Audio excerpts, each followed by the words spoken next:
Thank you guys for joining us. This presentation is going to talk about how the town develops its budget, what is included in the town's budget, and then look at some specific numbers in the fiscal year 26-27 annual operating and capital budget. So what is a budget? A budget is a legal document approved by the town council. It is the financial and operating plan of the town and an estimation of revenues and planned expenses for the next fiscal year. The two main portions of it are the revenues, the money coming in, and the expenses, the money going out. This diagram kind of shows the flow of information that is used in the development of a budget. As you can see, it's not a linear process. The information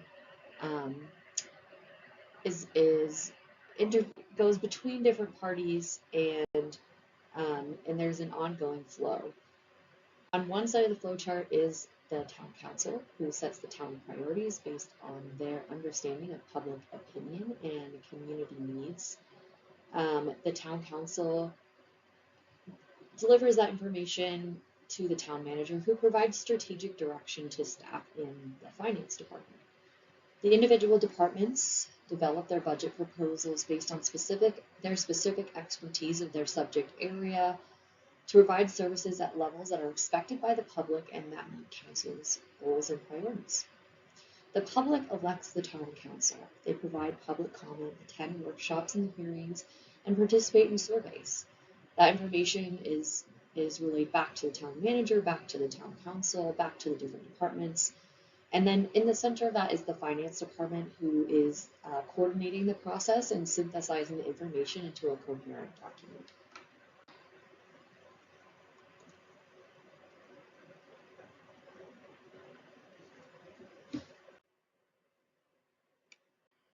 This is the town's typical budget process. This process starts in January with a priority setting retreat where council determines their priorities for the coming year or 2-year period.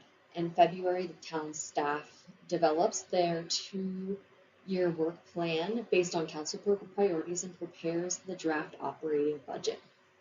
Through the month of March, finance aggregates all the numbers that have been provided, and in April, the town has a week-long meeting with the town manager where they do a detailed review of each department's budget.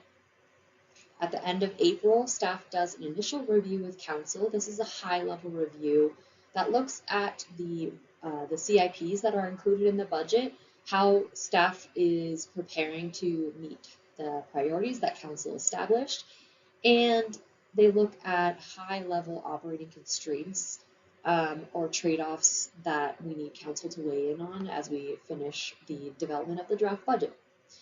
In May, staff brings the full budget to council, and we do a detailed review of every page of that document, answering all of council's questions, concerns, and obtaining any changes that council wants us to make before the final version of the budget is brought to council for adoption in June, and the budget goes into effect on July 1st.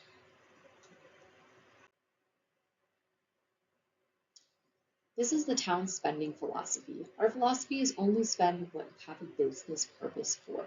The town is very anti-use it or lose it. That's a budget philosophy used by, not a philosophy, but it's a practice that occurs in many governmental agencies, because if they aren't able to use the budget, then the oversight board assumes that they won't need it in a future period and it may get removed. So we really try and move away from that philosophy, because it encourages people to spend money that they may not have a really strong business purpose for.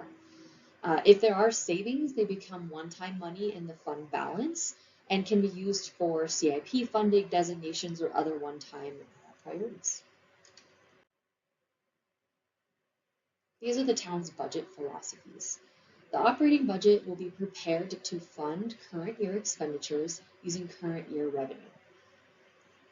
If there is a surplus or savings balance, i.e. when revenues exceed expenses, these can be used to increase the town's reserves or savings fund capital or stabilize services in the near term, i.e., like in the event of a natural disaster or a period of economic upheaval.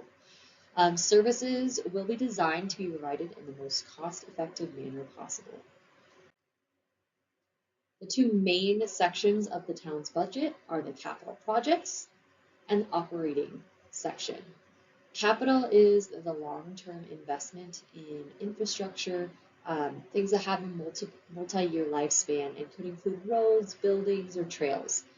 In the town's capital plan, it also has studies or action plans, such as user fee studies, the Tahoe Donner Emergency Egress Study, or the IDEA Action Plan. We also include pilot programs such as TART Connect or Lease to Locals.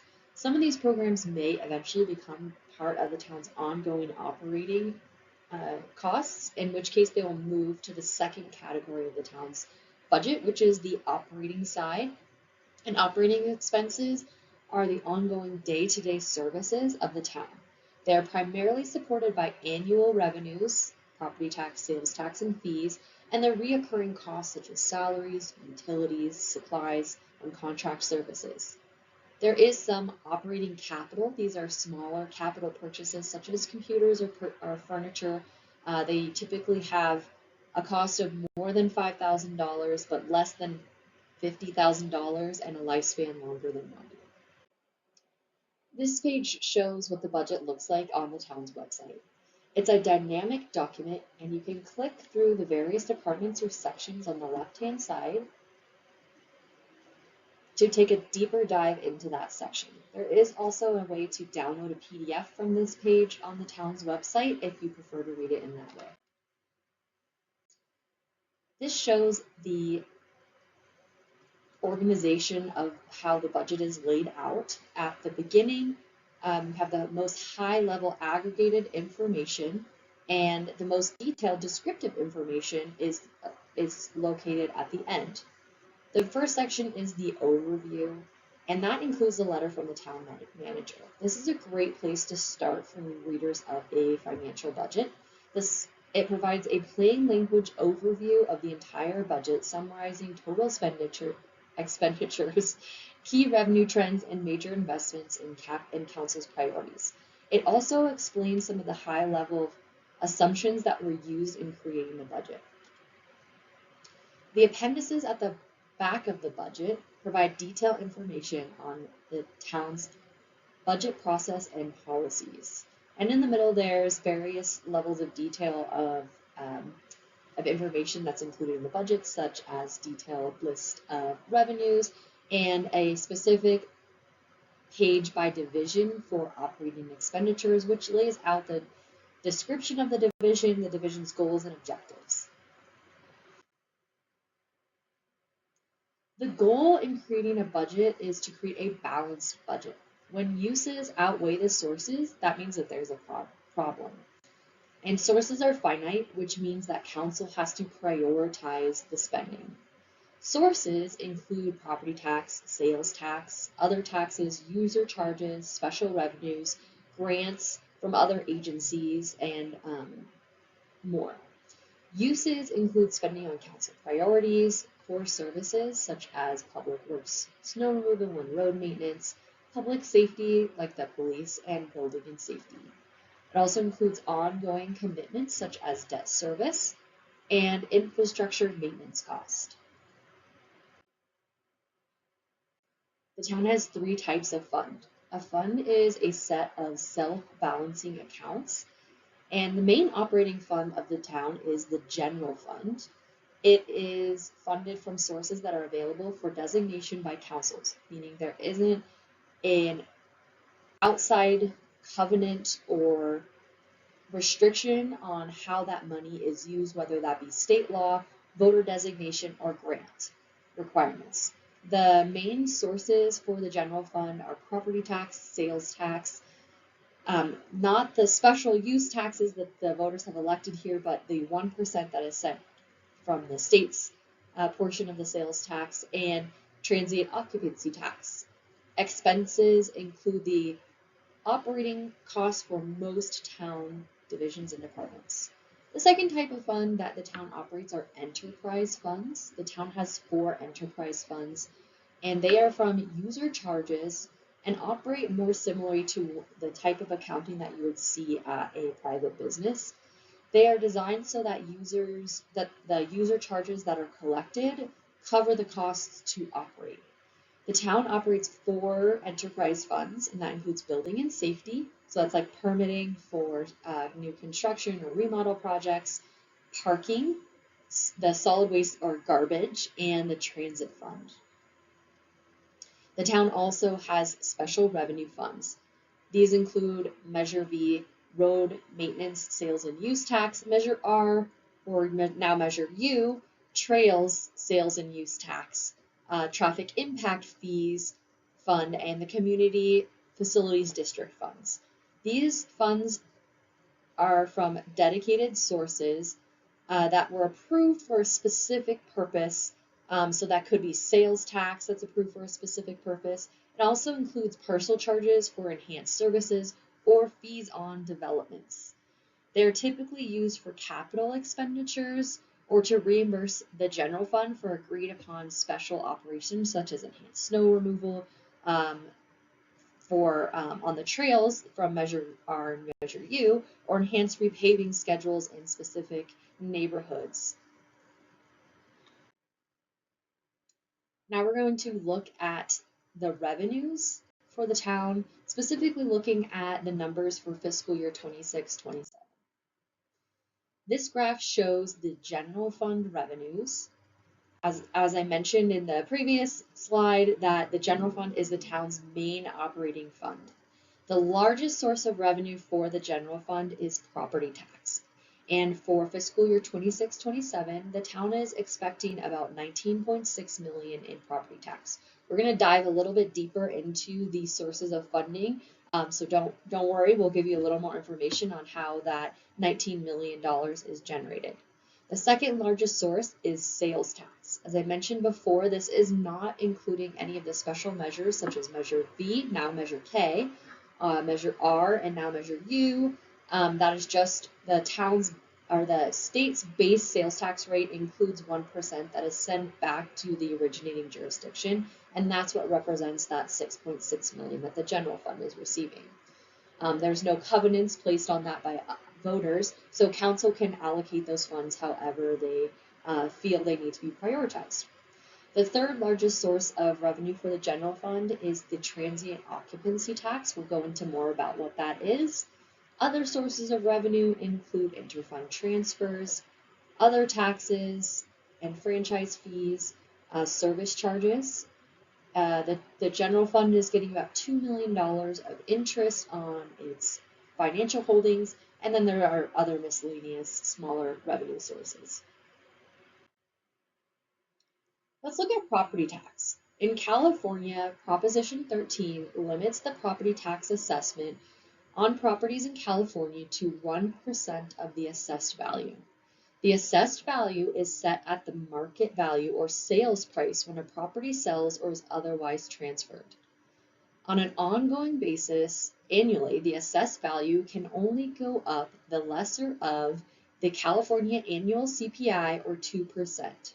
For fiscal year 26-27, the CPI was 3.307%, which means the assessed value was capped at 2%.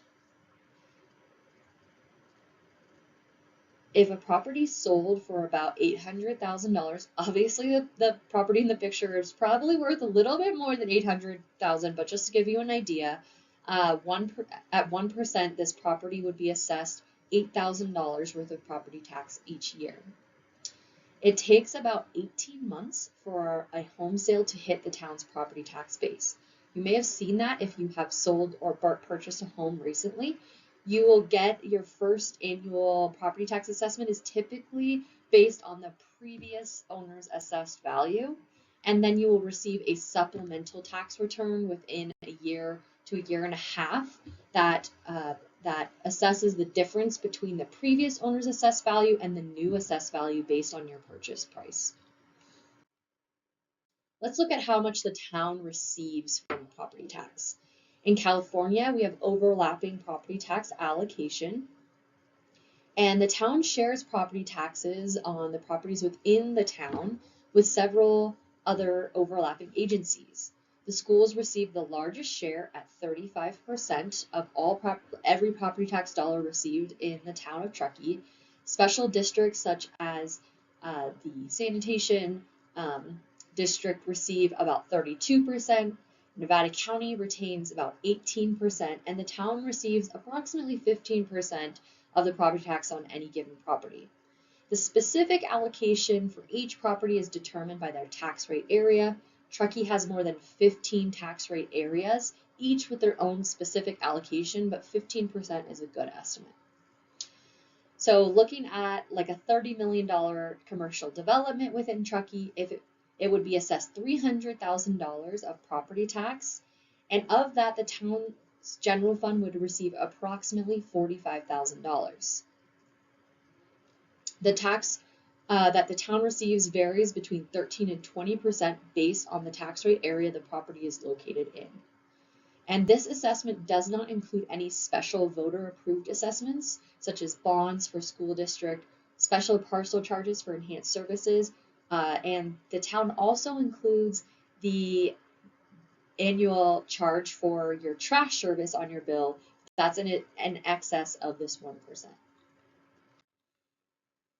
Now let's look at sales tax. So this diagram shows the allocation of $100 worth of sales tax that is collected within the town of Truckee. The state keeps $66.67 of every $100 that's kept that is collected within the state. $2.78 goes to the state and local transportation fund. Some of that does come back to the town for the town's transit program through the Nevada County Transportation Commission, and $2.78 goes to the Nevada County Library System. $11.11 goes to the town's general fund. $5.56 goes to the Measure V road maintenance tax that was recently renewed by the Truckee voters as Measure K, and $5.56 goes to the Measure U fund, which is for trails maintenance and construction, and $5.56 goes to Measure E. And then looking at, so the town budgeted about $6.6 million of sales tax. In order for us to earn that, $59.8 million of sales tax would need to have been collected within the town of Truckee, meaning $725 million worth of taxable goods have to have been sold within the Truckee city limits for us to receive that $6.6 million in general fund sales tax. Transient occupancy tax, the town's third largest general fund revenue source, is a 10% tax on the taxable short-term rentals. So that's rentals of 30 consecutive nights or less within the Truckee city limits. The town has seen a dramatic increase in the TOT revenues over the past 10 years. The first major jump was in between 1718 and 1819, and that was when the town started pursuing a more aggressive auditing of individuals renting short-term rentals, or like listing short-term rentals on Airbnb and VRBO. The town partnered with agencies who helped with auditing the properties listed for rent on those sites, and we worked to bring those properties into compliance, primarily so that there was a level playing field for all individuals who are operating short-term rentals within the Truckee city limits. The second major increase occurred in fiscal year 21-22 after the COVID-related travel ban was lifted. The town implemented a comprehensive STR compliance program with that increase in rental activity to ensure that we were helping to limit the impacts to individuals living in neighborhoods near short-term rentals. The town is estimating about $6 million of TOT revenue for the general fund. And so to give you an example, let's say a cabin is listed for rent for $491 per night. That would be assessed a 10% transient occupancy tax for the general fund, and the general fund would receive $49.10 per night rented. Now looking at the special revenue funds. So the town, these are some of the major special revenue funds that the town operates. Measure E is a half-cent sales and use tax. It is a general tax, meaning that the voters did not put any restrictions on as to how those funds could be used. But these funds have been designated by council for transit and wildfire prevention activities. So the primary use of these funds is going towards the TART Connect microtransit program that the town operates. Next, we have Measure R and Measure U. Measure R was the original measure, and it was recently renewed by the Truckee voters as Measure U. That is a half-cent sales and use tax, and that one has been restricted by voters for use on trails maintenance, trails construction, and snow removal on the trails to keep them open year-round. Then we have Measure V, which was the predecessor measure, and now it was renewed on June 2nd of 2026 by the Truckee voters as Measure K. And that is also a half-cent sales and use tax and restricted by vote for use on road maintenance and construction purposes. We have a second Measure K. I know, very confusing. It was on a different year, and they just assigned them in the order that they were received. So the other Measure K was an additional 2% transient occupancy tax. Again, that was a general tax, meaning the voters did not place a voter covenant on the use of those funds. But council has designated those funds for use on workforce housing. So the town tracks those funds separately, and they're in addition to the 10% that's going into the general fund, and we ensure that those are being used towards workforce housing in alignment with council's direction. The town does have a tax oversight board, and staff prepares a presentation to that board annually so that they can verify that the funds have been used in accordance with either the voter restriction or the council restrictions that have been placed on those funds. That is a public meeting. Anyone is welcome to attend, and the report is also public. We also have 5 impact fee funds, and those are permits and licensing fees on new developments. And they are established to essentially limit the impact of new developments on the town. And they are restricted by law for use on service expansion to meet the additional demand placed by new developments. The town has a traffic impact fee fund, a facilities impact, and 4 facilities impact fee funds. Those are storm drainage, animal, law enforcement, and general government. Now this graph shows the expected revenues from those sources. This presentation was prepared before we saw the Measure K renewal that our voters enacted. So it does show that the Measure V sunset, but we know that's not the case anymore. So basically this is showing that Measure E, Measure R, and Measure K are each receiving about a little over $3 million and are expected to receive about a little over $3 million each year. And then Measure KTOT receives about $1 million per year, and the impact fee funds are about $2 million per year.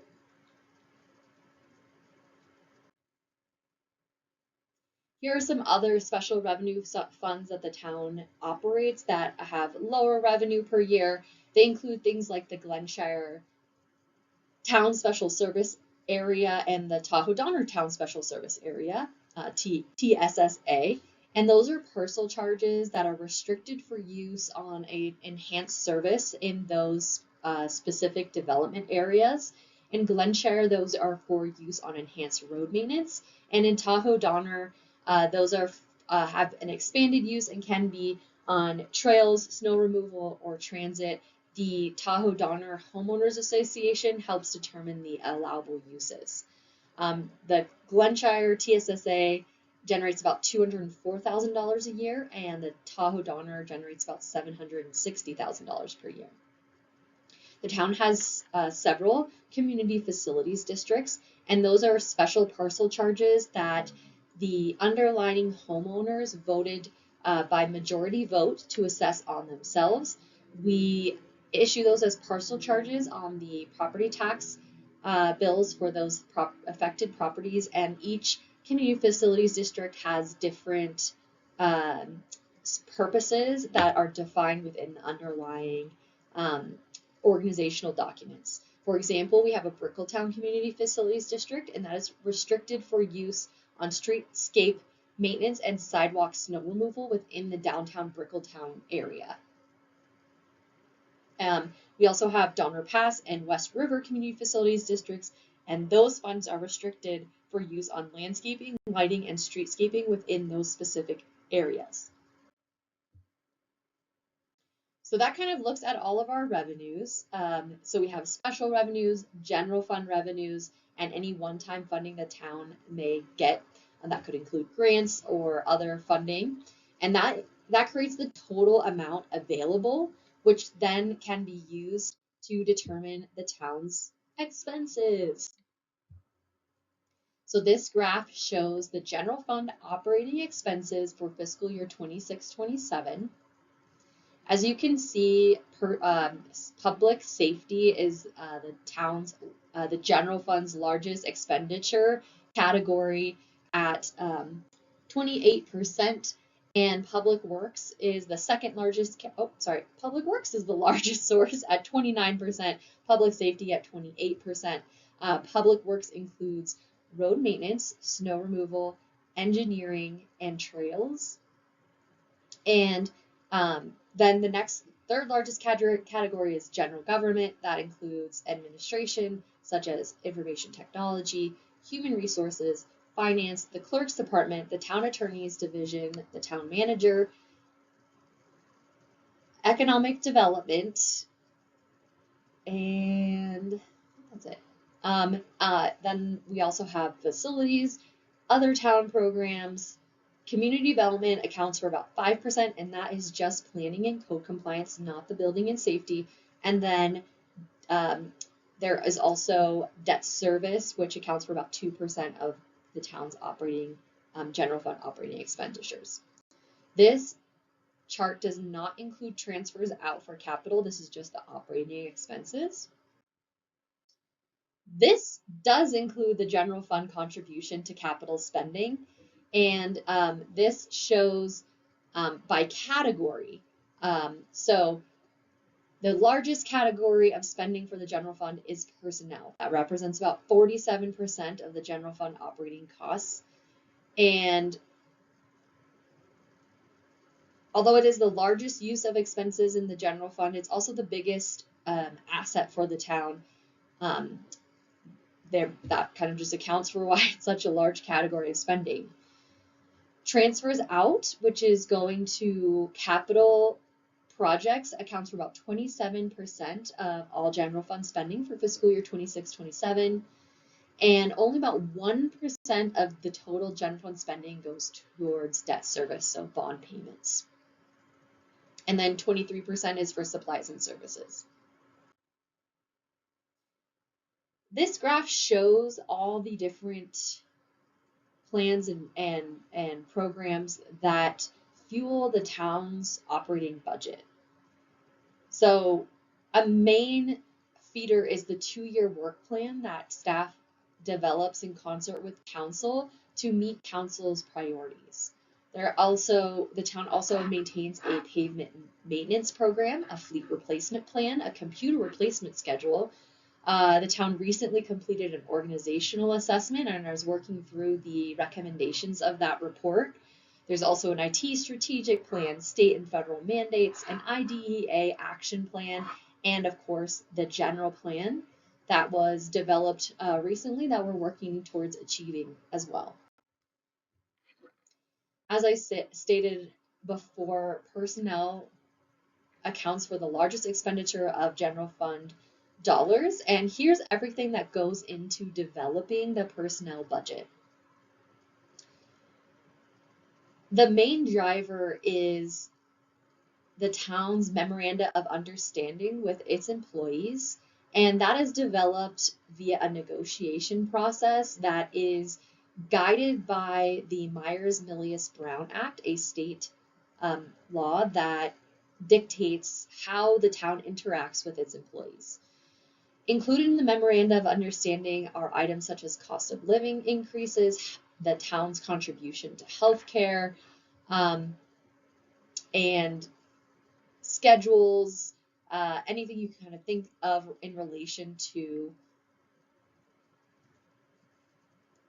how somebody works in their job and how they get compensated for that job. Another extremely large portion of personnel costs are the California Public Employee Retirement System pension costs.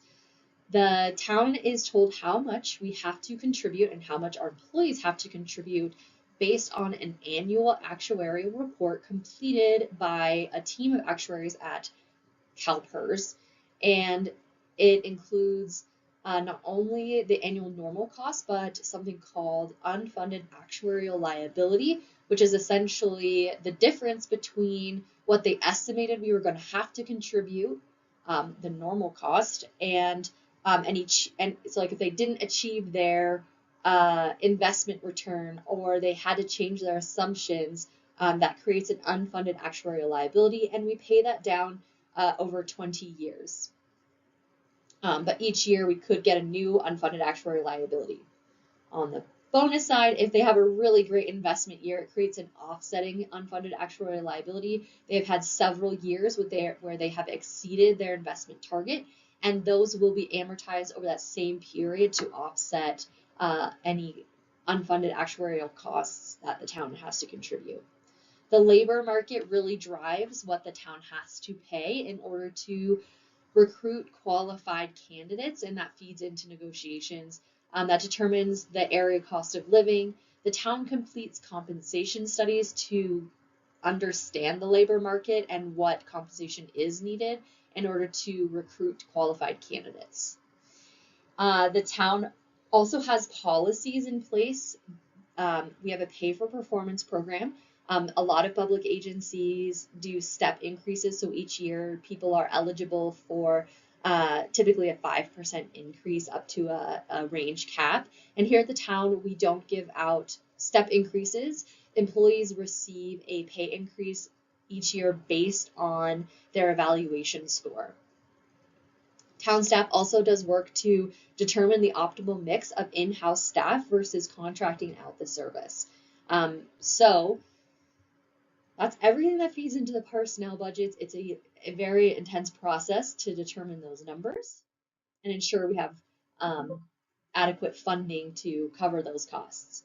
So this slide shows more about the town's pay for performance program. In order to determine how much, like which pool the town is going to be in terms of how the maximum amount that an employee could receive for pay for performance, the town reviews pre-negotiated general fund revenue sources. Those items include things like property tax, sales tax, transient occupancy tax, and interest earnings. They're items that essentially have some basis for how the town created its budget estimate so that the employees can review the backup for that to make sure that we're not undercutting them, simply to not give them a raise. And it also provides assurance to the public that we aren't just inflating our revenues to give ourselves raises.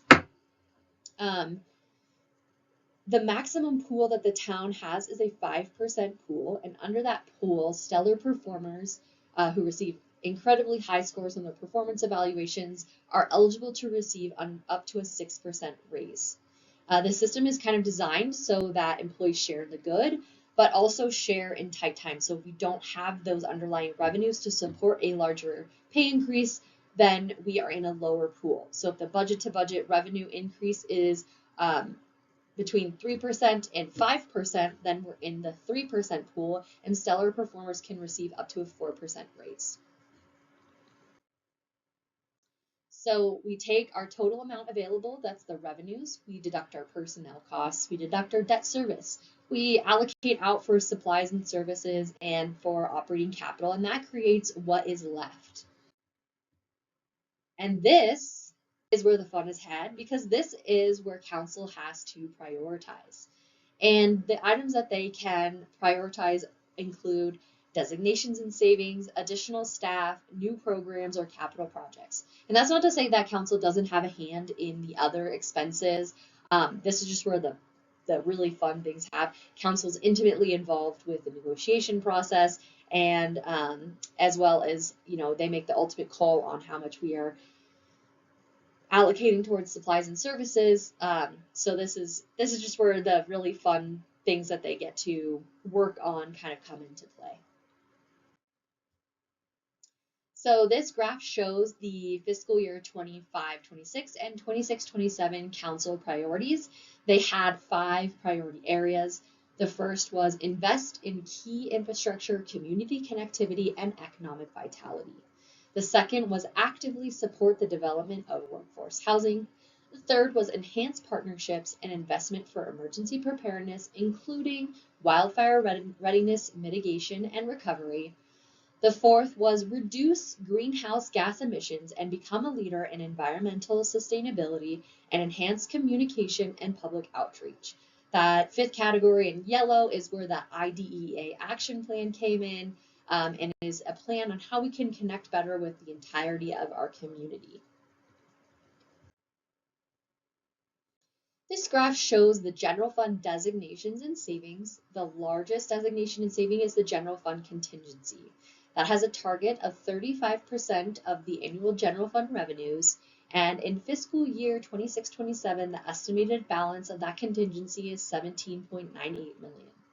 That is basically set aside in case there was a natural disaster or other disaster that hit Truckee where we needed to have a lot of cash on hand to help our citizens, get through the disaster as safely as possible with the least amount of impacts, and then help with those rebuilding efforts.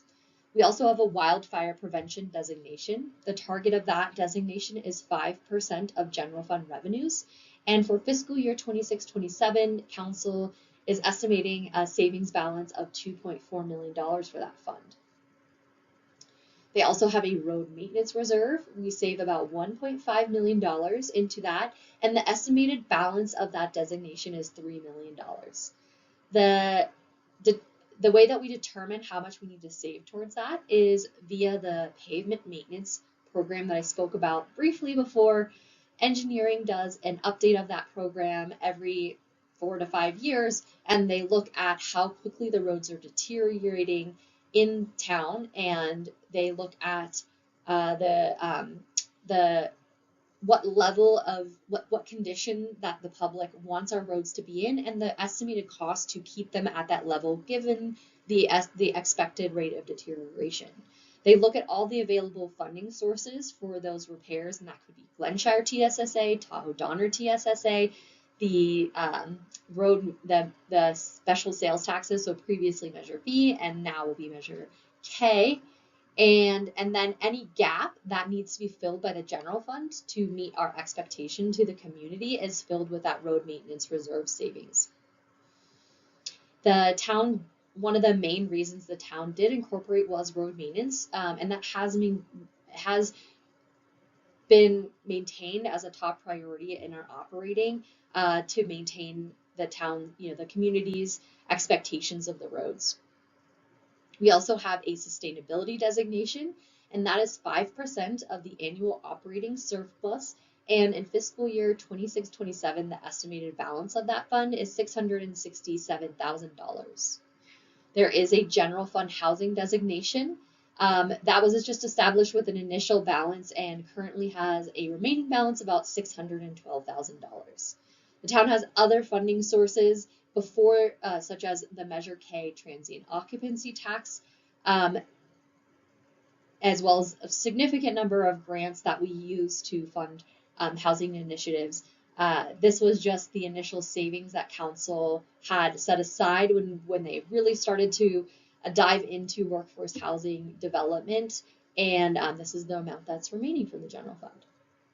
We also have an art designation. That savings is $100,000 per year with a cap balance of $500,000, and for fiscal year 26-27, the estimated balance is $12,000.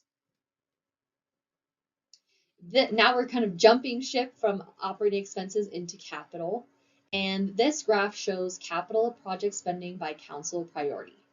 As you can see, the infrastructure and community connectivity portion is the largest category, which makes sense because it is some of the most expensive projects that the town embarks on, and could include new trails, streetscaping, new roads. So very expensive, but they have an incredibly long lifespan, up to 30 plus years. So there is a high return on investment for those projects. The next biggest category is workforce housing, and that includes spending on programs such as lease to locals, rooted renters, the town's the THAP program, so Truckee Home Access Plan, where we purchase deed restrictions and for title restrictions on the property, so that they have to be sold to somebody who lives and works within the Truckee community. There's also spending on environmental sustainability, emergency preparedness, and communication. This table shows spending by project type from fiscal year 26-27 through fiscal year 28-29. And as you can see, pavement maintenance projects have the highest spending, followed by the bicycle path and trail projects. So that the pavement maintenance is over here. You can see fiscal year 26-27, 27-28, and then 28-29. And then our next biggest category is over here with bicycle and trail projects. As you can see, in fiscal year 28-29, we have a big section of trail planned for construction. Other big categories include facilities projects, housing projects, and roadway, roundabout, and streetscape intersection projects. This is the same amount of spending, just shown a different way than our prior page of this presentation.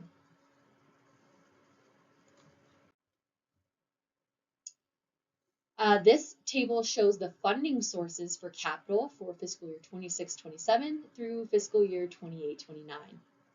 The special revenue funds include Measure K transient occupancy tax, Measure R and U trails tax, and Measure V/Measure K2 road maintenance tax. And that is the highest spending category, followed by the general fund and then other special revenue funds. As you can see, we also generate a lot of grant revenue for the town, and that helps offset the other sources that we have to use to fund projects. This table shows the general fund budget and projection over the 5-year planning horizon that the town uses. We start with the beginning fund balance, and we add in revenues. So those are our property tax or sales tax. Then we subtract operating expenditures. So that includes our personnel costs, supplies and savings, and operating capital. Then we subtract our debt service, and that gets us our net operating surplus. So that's how much our revenues exceeded our expenses. Then we deduct our capital transfers, so that's coming out of this beginning fund balance, and any designation spending that we have planned for the year. So these are going into our capital improvement program, and that leaves us with our ending fund balance.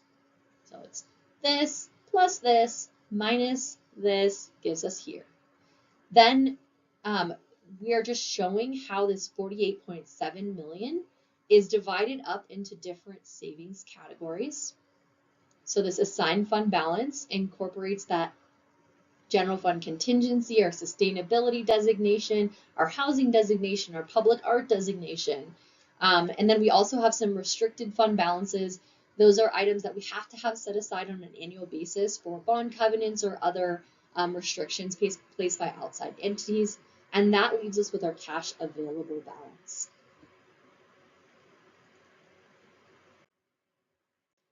So the future of the budget. Starting in fiscal year 27-28, the town is moving to a 2-year biannual budget process. So the next budget will include spending for both fiscal year 27-28 as well as fiscal year 28-29. The town is also working to increase the performance metrics that are displayed in the budget, more detailing of the goals for each individual division, as well as the accomplishments. That was a recommendation of the organizational assessment, and we're working on implementation. We're also going to continue to increase the usability and information presented in the budget to make it more accessible for members of our community. How can you get involved in the budget? Attend council meetings or provide public comment or watch them online. You can follow the budget calendar, which we put out on the finance page of the town's website each year at the beginning of budget season. Now that'll be every other year. We encourage you to participate in surveys and forums on issues that are of interest to you. You can also stay informed through the monthly newsletter and social media posts. Follow the town. And we also encourage you to participate on commissions and committees that arise in the operations of the town. Thanks so much. We appreciate you watching today.